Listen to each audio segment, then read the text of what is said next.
these points, backlog is something जो सबके साथ होता है, चाहे वो नीट का टॉपर हो या कोई ड्रॉपर हो. Everyone faces this problem of backlogs. It's important बता रहा है, mark my words, those are the most important ones. So you're supposed to read all those things. तो hello यार NEET 2026 aspirants, how are you? तो let me start this video with a question for you. Is it still possible to clear NEET exam at this moment जब आपका I hope बहुत सारा 11th का backlog बचा हुआ है? So in this video, I'll be addressing this question. So for all those who are new to my channel, I'm Lakshya Rana, a first year MBBS student at AIIMS Raipur. I scored 700 marks in NEET 2024 and also cleared JEE Main exam with the 98.6 percentile. All this is not to flex or anything like that. ये just एक authenticity के लिए है, so that you can agree with my points और आपको ये ना लगे कि ये कौन बोल रहा है. I have also used all these points. Backlog is something जो सबके साथ होता है, चाहे वो नीट का टॉपर हो या कोई ड्रॉपर हो. Everyone faces this problem of backlogs क्योंकि सिलेबस इज़ वास्ट एंड बीच में कई बार ड्यू टू एनी रीज़न हो सकता है कि आपका कुछ पोर्शन बच जाए, तो that creates a backlog and that is absolutely normal. You don't have to worry about that. I will be discussing in this video, like ये वीडियो को मैंने 3 पार्ट्स में डिवाइड किया है. So first of all, I'll be discussing about the backlogs. In the second part, I'll be discussing about the test series कैसे दें, क्योंकि यार टाइम कम है. मतलब आई एम एज्यूमिंग कि अभी आपकी 12th क्लास अप्रैल से स्टार्ट होगी, तो आपके पास अराउंड फेब के 15 डेज या 13 डेज बचे हैं और साथ में आपके मार्च का 1 मंथ, तो वही अराउंड आपके पास 50 डेज लगा के चलो. इंक्लूडिंग अप्रैल में भी in the second week of April usually class 12 start होती है. तो अगर आप इन दो इस मतलब 1 महीने 20 दिन में अगर आप रिवाइज अपना बैकलॉग कंप्लीट कर लेते हो, तो that will be very good for you. और इस वीडियो में आई ऑल्सो बी डिस्कसिंग कि आपको पता ही होगा कि क्लास 12th की जो नींव है वो क्लास 11th होती है कुछ हद तक, बट वो पूरा नहीं होता. आई कैन अंडरस्टैंड कि अगर बहुत ज़्यादा बैकलॉग बचा हुआ है तो थोड़ा सा मुश्किल हो सकता है, बट जितना पार्ट करोगे ना उसे पूरी परफेक्शन से करना. ऐसा नहीं कि आप वन शॉट से निपटाए जा रहे हो. अब कर रहे हो तो उसे अच्छी तरह करो. आपके पास टाइम है अभी. क्लास 12th के साथ भी आप धीरे धीरे जो आपका थोड़ा बहुत पोर्शन बचेगा वो आप कर सकते हो. तो starting with the first part, backlog. तो सबसे पहले तो I would like to give you a question कि क्या रीज़न रहा बैकलॉग का. आप खुद से पूछो यार, बैकलॉग आया क्यों? What was the reason for backlog? नहीं आना चाहिए, बट और अब बैकलॉग में भी ठीक है आया, फाइन, हम कर लेंगे वो सॉर्ट आउट.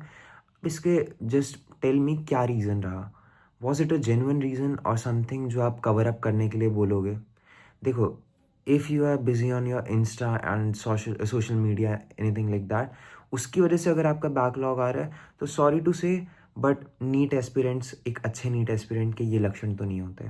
तो you will have to quit all these things. और अभी आपके पास टाइम है, बट मैं नहीं चाहता कि आप यही चीज़ें रिपीट करते करते एंड में you completely destroy your self और फिर एंड में 1 महीने पहले देखोगे how to clear NEET in 1 month, which is not possible. अभी आपके पास टाइम है, प्रिपेयर वेल. अभी 11th को अग्रीड बैकलॉग आया है ड्यू टू जेन्युइन रीजंस. अगर आपका है फाइन, अगर आप बीमार थे बीच में ड्यू टू एनी रीज़न आपका बैकलॉग है तो fine, you can cover up. और अगर आपका कुछ फालतू रीजंस की वजह से है तो वो फालतू रीजंस फाइन, वो भी हो जाएगा, but you will have to leave all those things. Leave all these things, Instagram, social media, everything. Once you enter into medical college you will have time कि आप वो कर पाओ. टाइम तो यहाँ पे भी कम ही होता है, but still you will have कि हाँ at least I have achieved something, तो अब मैं चला सकता हूँ, तो दैट इज़ फाइन. तो बैकलॉग का सबसे मेन पॉइंट है यार, अपना टाइम आपको डिवोट कैसे करना है. देखो यार, अभी एज ऑफ नाउ आपका क्लास 11th में भी ऑनगोइंग पार्ट भी चल रहा होगा और जो आपका बैकलॉग एक्यूमुलेट हुआ है वो भी बचा होगा.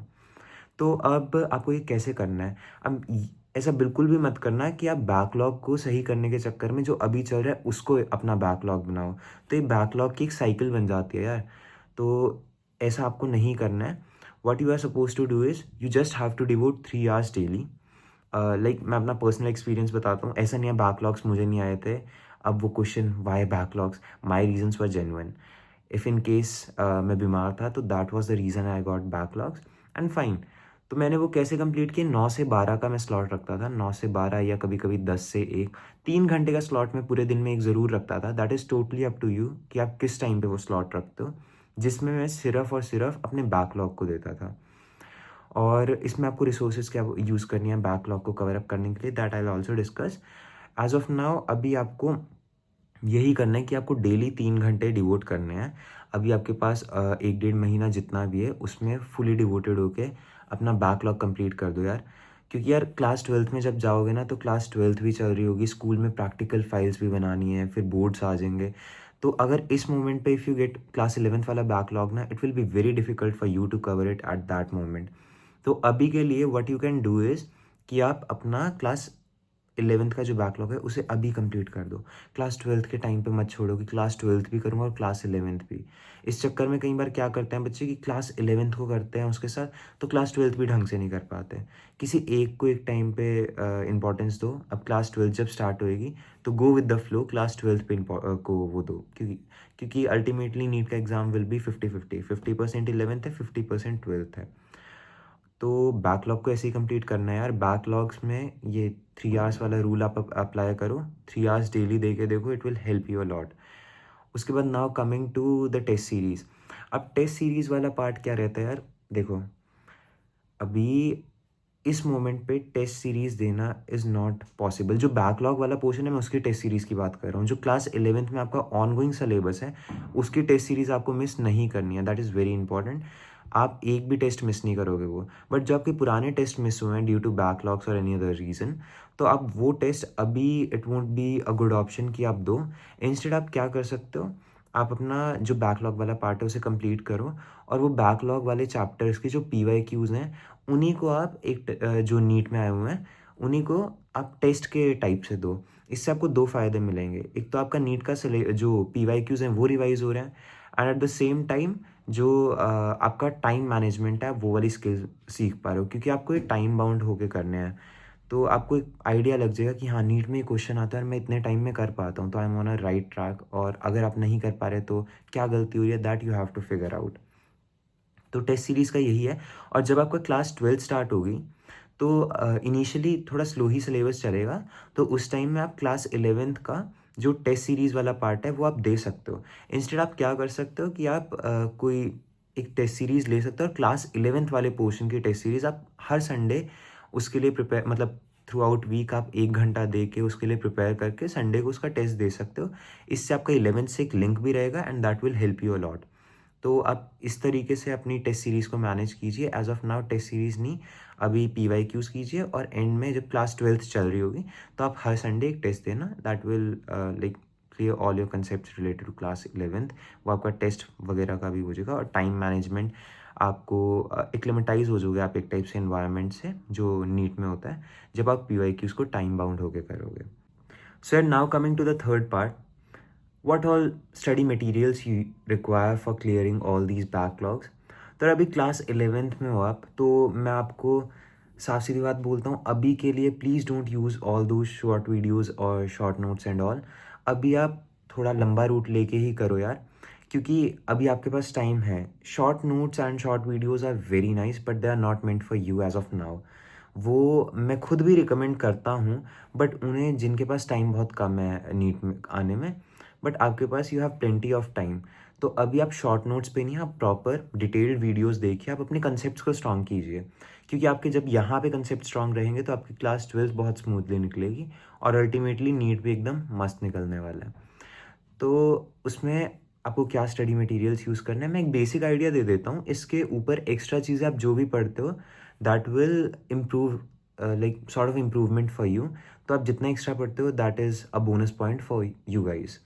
तो सबसे पहले फॉर बायो, बायो में देखो यार, सबसे major thing is NCERT। NCERT is the bible for biology subject. अब बाइबल को समझने के लिए भी आपको एक असिस्टेंस चाहिए। So for that you can refer class notes. Class notes में आप किसी भी कोचिंग में पढ़ते हो, बीटा का, शेलन और एनी अदर कोचिंग, तो आप वहाँ पे जो भी आपको नोट्स प्रोवाइड किए जा रहे हैं वो आप पढ़ सकते हो। अब द पॉइंट इज़, कई बच्चे बोलेंगे भैया बहुत बड़े बड़े बल्कि नोट्स देते हैं, जो NCERT में चीज़ें ही नहीं दी हुई उनके बारे में बताते हैं। सी यार, अभी अगेन मैं वही बोलूँगा कि आपके पास टाइम है, तो आप नोट्स को जस्ट एक बार पढ़ ज़रूर लीजिए, that will help you a lot. आपको बेशक नीट में ना करे बट लॉन्ग टर्म में इट विल हेल्प यू। और जो भी पॉइंट्स हैं ना उससे आपकी एनसीईआरटी एकदम क्लियर हो जाएगी। अब एनसीईआरटी में ना कुछ चीज़ें ऐसी हैं कि आप सिर्फ एनसीईआरटी अगर पढ़ते हो तो आपको वो समझ नहीं आएंगी, you will have to mug up वो जो पोर्शन है। इंस्टेड अगर आप क्लास नोट्स के थ्रू उस पर जाते हो तो that will help you a lot. तो जो क्लास 11th में आई वुड सजेस्ट कि आप लोग एटलीस्ट क्लास नोट्स को तो पढ़ो, उस पे मतलब कॉम्प्रोमाइज़ मत करना, एनसीईआरटी के साथ क्लास नोट ज़रूर करो। और पीवाईक्यूज़ वाला सेक्शन तो मैंने बताया ही, बाकी जो एक्स्ट्रा क्वेश्चंस है वो भी आपको करने हैं। You can skip the module part, that I can understand, बहुत एक्स्ट्रा दिया होता है, उतना भी नहीं लगता, पर जितना क्लास नोट्स में दे रहे हैं एटलीस्ट वो सब आप कर सकते हो। Now coming to chemistry part. Chemistry में यार आपका मोस्ट ऑफ द जो क्लास में आपको पढ़ाया जाएगा that is more than sufficient, आपके पास नोट्स होंगे, that will work well. Physical chemistry के लिए आप मॉड्यूल्स पे पूरी तरह रिलाई कर सकते हो, almost all coachings they provide the best for physical chemistry. उसके अलावा for theory part also physical chemistry के मॉड्यूल्स अच्छे रहते हैं, मैंने काफ़ी सारे मॉड्यूल्स देखे हैं डिफरेंट कोचिंग्स के, they are pretty good.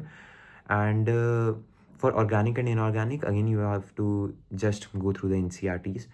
Organic में थोड़ा बहुत एक्स्ट्रा पढ़ोगे तो फाइन, इनऑर्गेनिक में no need of going outside the NCERT, you just have to follow NCERTs. Now coming to physics. अच्छा, for chemistry you are suppose to read all the class notes, class notes are very important, जो उसमें questions कराए जा रहे हैं they are very important, so just focus on that.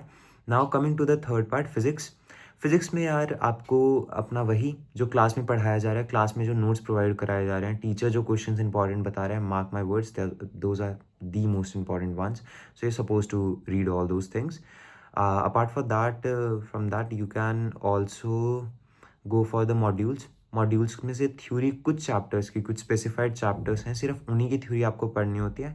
अब वो कौन से चैप्टर्स है, you can refer my like I have created a video on that also, जिसमें I have specified about all the chapters जिनकी आपको थ्योरी भी पढ़नी ही चाहिए, and you have time so you guys can read it. से for example thermodynamics की theory I would suggest कि आपको पढ़नी चाहिए। तो इसी टाइप से, तो आई होप यार इस वीडियो में almost I covered all the aspects. और ये मतलब मुझे काफ़ी टाइम से कमेंट मिल रहा था क्लास 11th के लिए बनाइए, तो I made this video for that. तो आप इस चीज़ को फॉलो कीजिए। और one thing which you can do is you can put in the comment section जो भी आपका अभी तक बैकलॉग है, और उस पर आपको हर कुछ टाइम बाद you have to come and put the reply कि मैंने इतना पार्ट कर लिया। तो इफ़ पॉसिबल जब भी मुझे टाइम लगेगा I will surely reply to those people who will complete the backlog. तो that was it for today's video यार। और अगर आपको वीडियोस अच्छी लग रही हैं तो यार सब्सक्राइब करो, मैं आपको ऑथेंटिक कंटेंट ही देना पसंद करूँगा, तो आपका टाइम वेस्ट नहीं होगा। So subscribe my channel and also like करो वीडियोज़ को, शेयर करो अपने फ्रेंड्स के साथ। So that was it for today's video, I hope it helps you. चलो फिर मिलते हैं नेक्स्ट वीडियो में, बाय बाय।